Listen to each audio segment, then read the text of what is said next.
the first episode of the brand new season of the world-famous hit board game TV famous show. Shut up and sit down. While we've been away, we have amassed more than 50 Twitter followers. All our episodes have got more than 100 Vimeo views. And how many Facebook likes? 7. Thanks, Mum. But Paul and I promise that fame won't change us. Although having said that, we will be devoting an entire episode to reviewing games that are just about being better than other people. We have Ice Cool Mountain Climbing Simulation K2.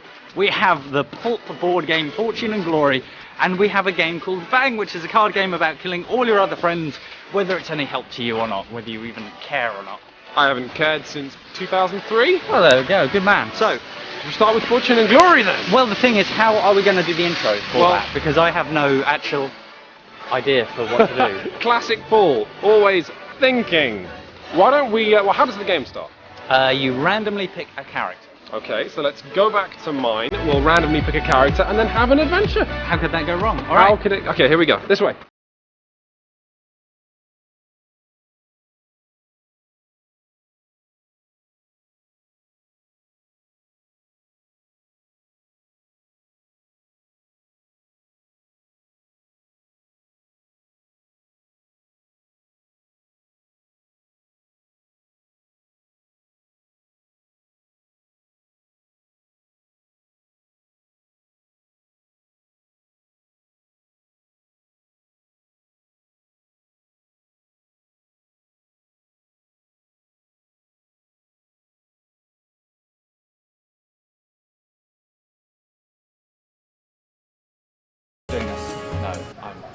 I know you're scared, but we have to be brave. No. Oh, I've missed you. One last kiss. No. No. No. No. Not here, Sharon. Not now. The Nazis. Games come in all shapes and sizes. There are tiny games and then there are huge titans. But as with all of nature's creatures, the larger they are, the rarer they are. This is one of the titans, Fortune and Glory, a game of treasure hunting in the 1930s. And if you listen very closely, you can almost hear its whale song as it broadcasts how decadent and enormous it is. And in this game, you'll get a huge, beautiful board. All of these plastic coins, you'll get heroes and villains and Nazis and tiny plastic zeppelins and so much more. And it's fitting that Fortune and Glory is so big because it's a game all about wanting more. As you're travelling around the world looting ancient artifacts, you'll be raiding deep dark temples and you'll be hacking your way through ancient jungles and you'll be riding wobbly seaplanes and basically doing everything you can't do in heels. So Indiana Jones would be the nearest touchstone, but this game actually reaches deeper into the sordid bathwaters of the pulp genre. You're fighting pygmies, natives, and zombies in African jungles. You're being attacked by yetis in some ice caves. You're meeting femme fatales in smoky nightclubs. You're being followed by Nazis in a Chicago alleyway. And you're playing characters with names like Dr. Zukov, Master of Science, and Jake Zane, Flying Ace. Fortune and Glory even comes with a soundtrack CD. Let's give it a listen.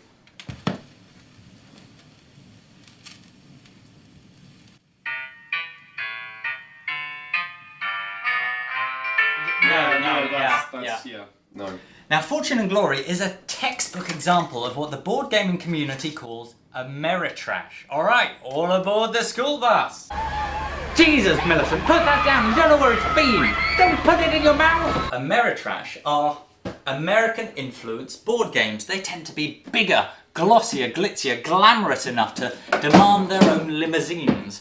But they're not really about the finer details of gaming. No, their success is in supplanting a theme with lots of bits and components and items. They're not intricately woven tapestries of counterbalanced rules. No. They succeed in just bringing a big, glossy, epic theme to life. And that's where Fortune and Glory succeeds as well, in, letting you hold big hands of cards or big hands of dice and watching them crash across the board. No, that's sort of where it succeeds. Sort of, but we'll get to that. We will. So, this globe-trotting game you're playing, how exactly does it work? Well, in a sense, it works however you want it to. You can play it with each player out for themselves, that's boring. You can play it by splitting the players into 2 teams, that's better. Or you can play it with all the players fighting a secret organisation together, that's best. But whatever mode you choose to play, you'll be doing the same thing. Treasures, randomly generated treasures, will be cropping up across the world like shards of a once glittering history. You will be trying to get to these treasures before anybody else. Once you're there, anything could happen to you. But for every crocodile you wrestle or every Nazi you punch off a mountain, you'll amass glory. Now, glory is the game's currency, and by taking glory back to cities, you can brag of your exploits to get yourself gear and allies and other items that'll make you an even badder badass. It's also only in dragging treasures that you amass to cities to sell them that you'll get the fortune points that'll ultimately win you the game. From brags to riches. That's you. It goes like this. You are in Cairo. Your friend in Persia is about to infiltrate a Nazi base. So you're going to head over, give him a hand. 4 movement points. That's more than enough. You travel over there and on the way, you trade in some of your glory. And you pick up a rifle. That's going to come in useful. When the exciting stuff starts happening, you're drawing from the event deck to see what happens. First of all, you find yourself embroiled in a car chase. That's an agility check. That's fine, you're good at those. You pass that, no trouble. Then you find you have to stow away on a Nazi U-boat when you infiltrate the docks. Well, you let your friend deal with that. He's good at the sneaking around. And then the cargo plane mishap. Well, so far, doing all these events, you've banked loads of glory. Do you stop there? Do you continue? Hopefully the cargo plane's not too serious. Cunning check. You failed. Flip the card to its cliffhanger side. There's no parachutes. And that's the end of both of your goes. In Fortune and Glory's best nod to the pulp genre, if you ever fail a challenge, you flip it over to its cliffhanger side, and cliffhangers might kill you. But you'll have to wait until next turn to find out. Also, any glory you might have won from succeeding at challenges is lost. So the question that Fortune and Glory asks is, every time you pass a challenge, do you want to bank your glory, recover your wounds by camping down, or do you want to press on? Now, as far as tactics goes, this is about the only question Fortune and Glory really asks, and it asks it over and over again, like a toddler with a poor grasp of social formalities. But you forgive it, because like a toddler, the game is just so cute. Who's got little plastic Nazis? You. Until it's not such a cute game anymore. Because here's how your turn might also go. You're in Tokyo. You've heard there's treasure in the Russian steppes. You make your movement roll. Okay, yeah, you get to Manchuria. That's not really where you wanted to go, but you get your chance to have a random event. 3. No random event for you this turn. That's you. So you watch your friends have their fabulous adventures and fighting and winning fortune and glory, and then 15 minutes later it comes back to you. Well, maybe you'll have fun this turn. Yep, you make it to the Russian steppes. What fabulous adventure will you have there? Oh, out in the Siberian wilderness. A nightclub rendezvous. Okay, well, whatever. So you fail the nightclub rendezvous check. The cliffhanger is a shootout. What do you have a shootout with? Well, you have to wait until next turn to find out, because it's a cliffhanger. Another 15 minutes pass. You find out you're having a shootout with Nazi attack dogs? You're not even playing a combat character. Savaged by dogs, you're knocked out, you're sent back to New York, you lose your ally, you lose your treasure, you lose that turn. This toddler just took a radioactive dump in your lap, and you'll be thinking, did I pay £60 for this? Because this game has a dark secret. A secret that... No, Queens. We can't tell them. They sent us the game for free. No, Paul. This game, this beautiful game, this landfill of components, cards and colour, this crush of cliffhangers. Here it comes. What will Quinn say? What is Fortune and Glory's dark secret? Will Paul finally put out? Stay tuned for the dramatic conclusion of Fortune and Glory, the review.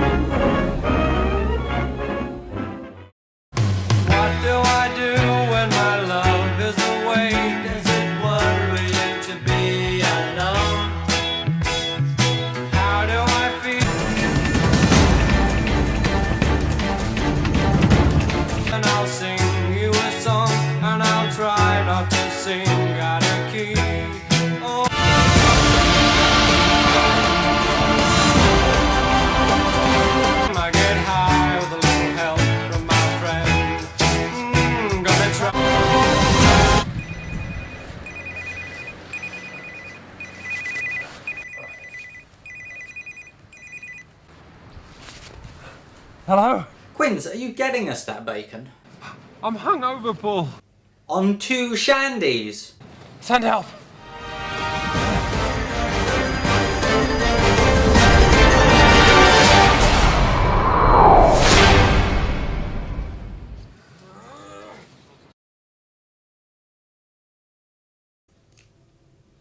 What a fanny.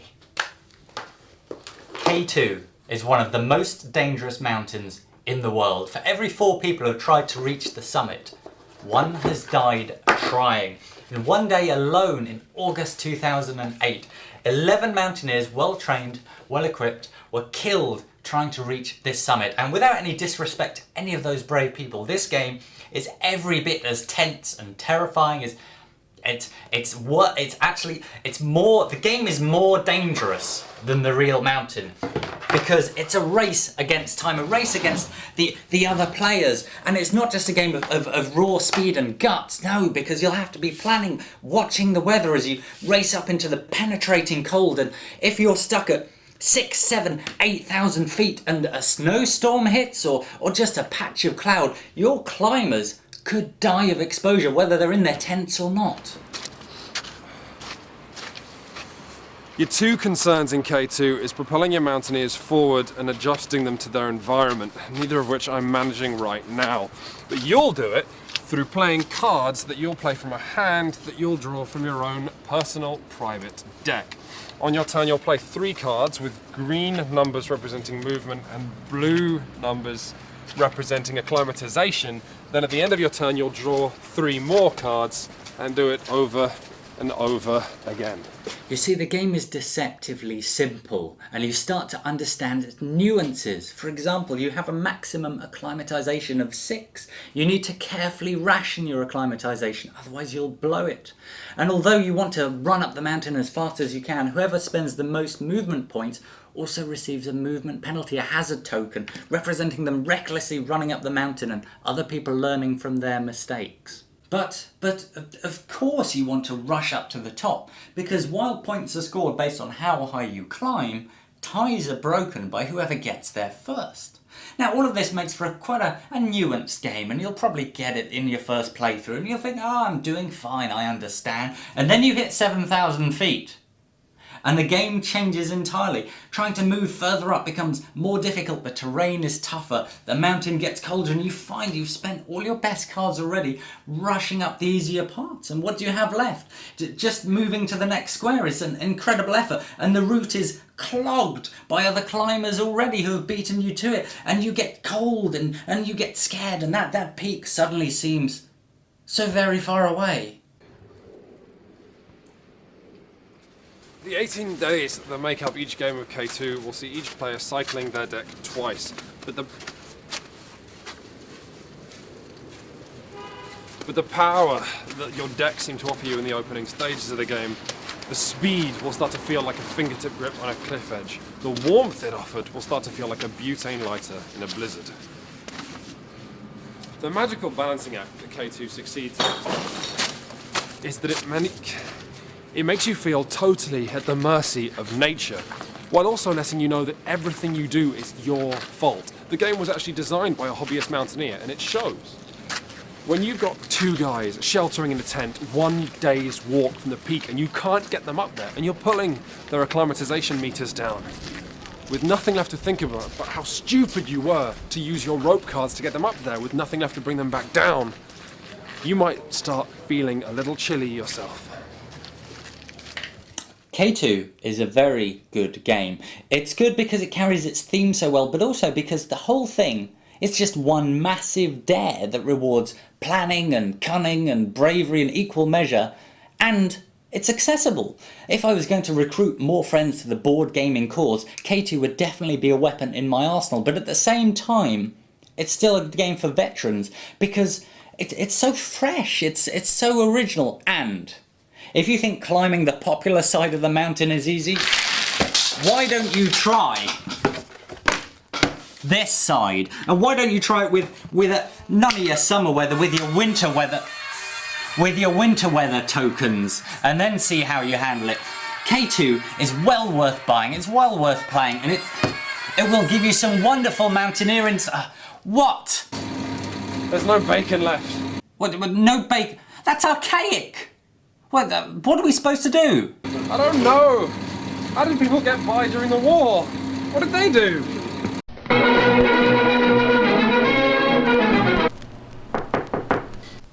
Oh, do come in. England is in a state of war. Nasty Germany continues to advance across Europe unabated. And so, with morale at an all-time low, Prime Minister Winston Churchill has opened today the Ministry of Gaming.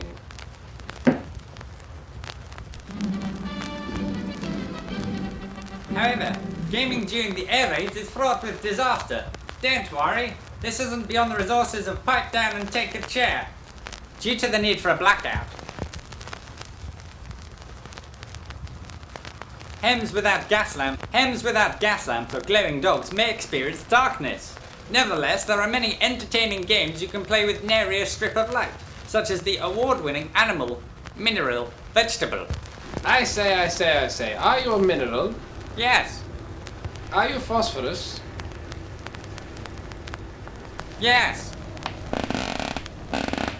Having to stay indoors every night may see you avoiding games in your collection as you would the working class or Marxists. However, a single deck of cards offers dozens of games. The BBC officially sanctions the following: Beggar My Neighbour, Whist, Cyprus, 21, 22, Chase the Pig, Chase the Aunt, Irish Poker, Blind Man's Bluff, Blind Man's Gambit, Return of the Blind Man, Jism, Settlers of...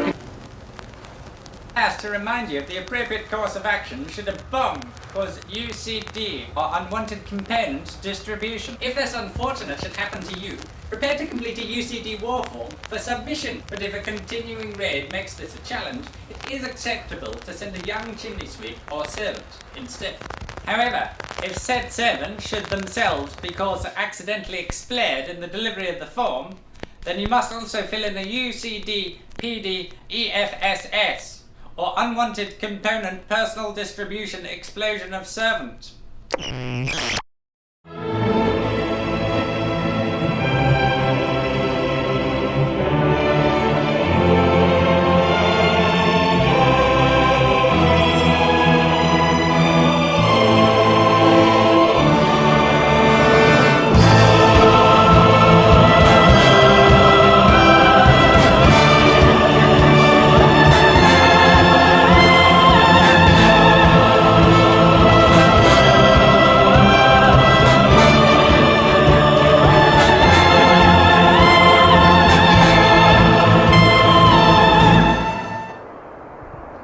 Hang on, you are an outlaw, right? No, I'm a deputy. Really? Yeah, I'm a... Because I'm a deputy as well. Oh, well, great, we're both deputies. Together. What's your favourite thing about being a deputy? All of it, all of the, deputing. Yeah. And you like upholding the law, huh? Oh, big fan of the law. Yeah. All of the laws, they're all good laws. And robbing banks as well? Yeah, and... Aha! No, dear, what do you... Bang, which comes in a regular box as well as this ridiculous bullet thing, is a Wild West card game for 4 to 8 players that combines laughter and murder. Mostly murder, really. In it, you and your friends will be stepping into the roles of sheriffs, outlaws and renegades in a town that ain't big enough for, well, any of you, actually. More importantly, it'll turn you lot into a gang of cynical, amoral, trigger-happy liars. I'm a deputy. Are you a deputy? Good, yeah. The most important thing to know about Bang is that it's a game of hidden roles, like the Resistance if you remember that in episode 3, except a bit more of a pain in the arse. When the game starts, one player will find out they're the sheriff and declare this. But out there somewhere in this backwater among backwaters are outlaws, a renegade, and the sheriff also gets 1 or 2 deputies to help them out, to help them clean up this filthy town, but nobody knows who anyone else is because nobody else reveals their role until they die. Now, the Outlaws win as a team if they can kill the Sheriff. The Sheriff and his deputies win as a team if they can kill the Outlaws, but making everything more complicated, thrown into the mix, is this renegade. He wants to kill the Sheriff and be the last person standing, but that's not going to be easy. In fact, his quest is comparable to being the last man standing after a plane crash. But he's the smoke and mirrors that keep the whole game going, the confusion as to who's really who. He needs the Sheriff to be the last person alive so he can have a crack at them. If the Outlaws take out the Sheriff, he loses. If the Sheriff take out all the Outlaws first, he loses. So he has to change sides constantly, lie, deceive everyone about who he really is. He adds more confusion to the mix.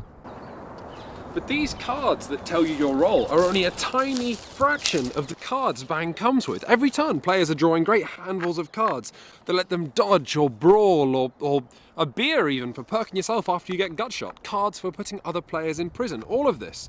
But all of these aren't the game. These are a lovely purring random engine with which you can act and do funny things, but the game is always only ever in who you shoot, who you put in prison and who you lie to. So, you have a renegade who's trying to identify who the losing team are so that he can help them and then kill them. Then you have the deputies who obviously want to kill everyone but the Sheriff, but they don't know who each other are. And then you've got a Sheriff who doesn't know who anyone is, doesn't know what's going on, doesn't know how to get dressed in the morning, and probably just wants to go home. And then the Outlaws just want to kill the Sheriff. Well, even that's not very easy because of Bang's wonderful range system. Unless you have a very big gun in front of you, you can only fire at the people to your immediate left and right. Well, killing them is actually a perfectly viable tactic just to shoot at the next person in line, because as soon as they're eliminated, the circle tightens. And that's fine, that's okay, as long as they're not on your team. Are they on your team? Bang is the kind of game where you will shoot the player to your right in cold blood. Then when their turn comes around, you'll say, oh, I'm sorry, you're an outlaw. I'm an outlaw. And then when it's your turn, you'll shoot them again because you're really a deputy and the biggest jerk in the West. So, the first reason to play Bang is that it's funny. When you see your friend sat opposite, you panic because the guy next to him draws a volcanic pistol that lets him play as many Bang cards as he like in his turn. Your friend's going to panic and you're going to laugh until your friend gets shot dead, at which point you'll start panicking. You'll say, no, don't shoot me next. And the rest of the table will laugh at you. If the first reason to play Bang is that it's funny, the second reason to play it is that it's funny. What's brilliant about this game is how quickly it builds and then just blows apart allegiances. A lot of games that are about backstabbing or betrayal have the potential to foster ill will. No, not in Bang. It's not so much a game where you come out shooting as you go in shooting and you go to the toilet shooting and you come out of the toilet shooting, and to feel mad about being shot would just be kind of weird. No, it's about optimistic bluffing, about lying and hoping that you'll stay alive for just one more turn. But most importantly, it makes the best of that most vital component of all board and card games, which is the players. It allows you to lie through your teeth to everyone around the table, to your friends, and thoroughly enjoy doing it. And I can't believe you thought I was an outlaw. Oh, stop whinging. We need to get back to the Fortune and Glory review. Oh wait, no. There's something we have to do before that, and that is...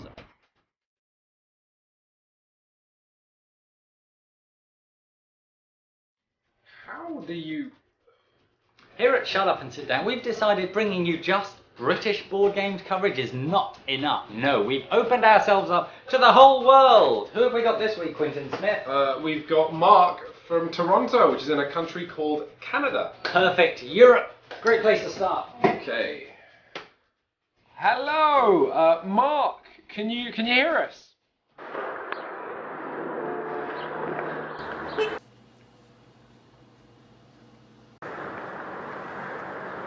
Hello. Yeah, I can hear you fine.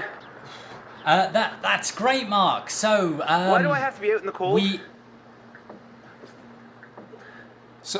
Sorry, what was that? I said, why do I have to be out in the cold? What? Why do I have to be out in the cold? Because it's Canada. We have to show people it's Canada, Mark. Oh.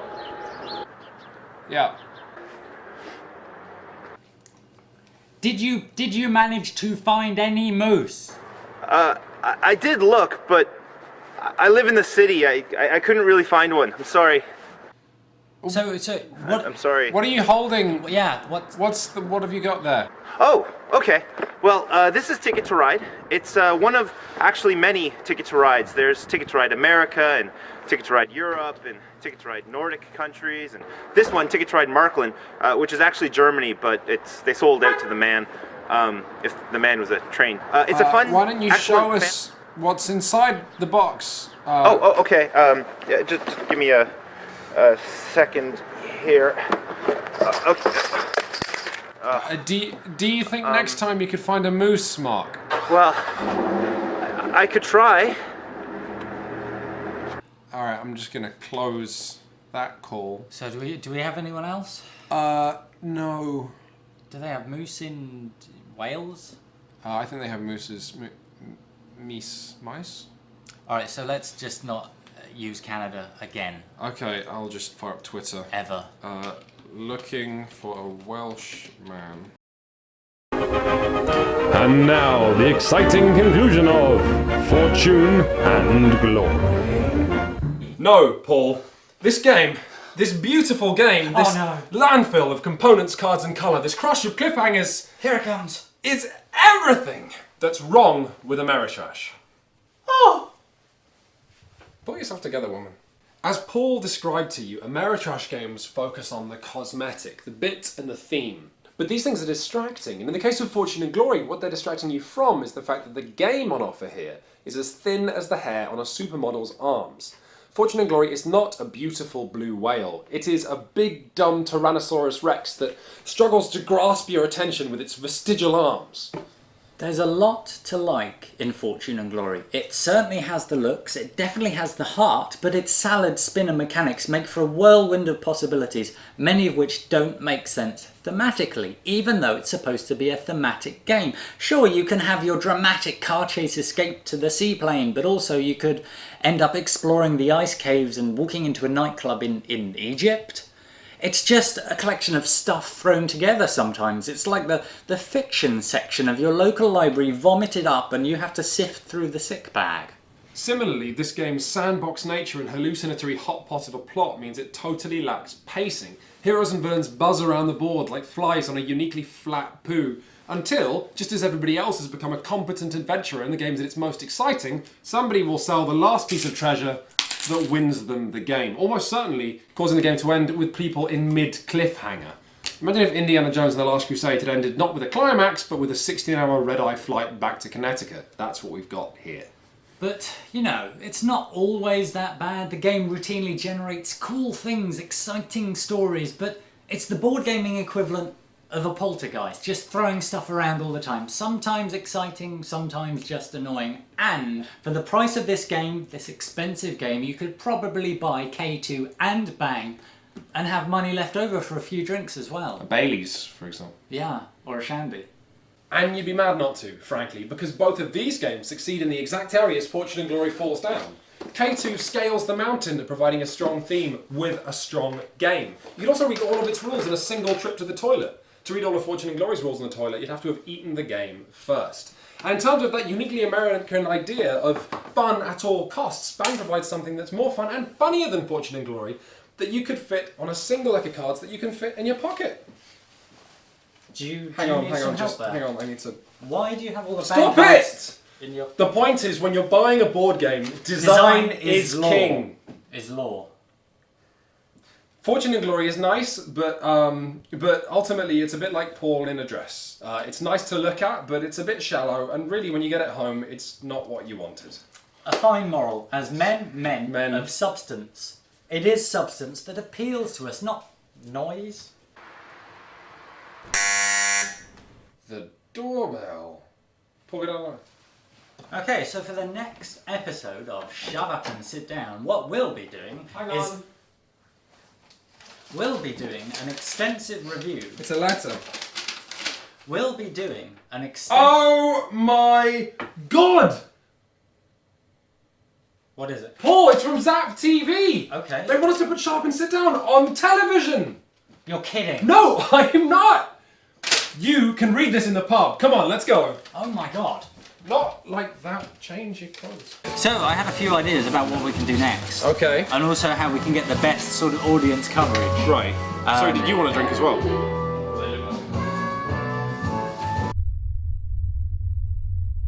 So about £45,000 per episode, probably. Yeah. Well, I mean, how much? Okay, so we've got cameras. Yeah. Yes. Snacks. Oh, cameras. We need cameras. Right. Nice. That should. We'll So need that's cameras.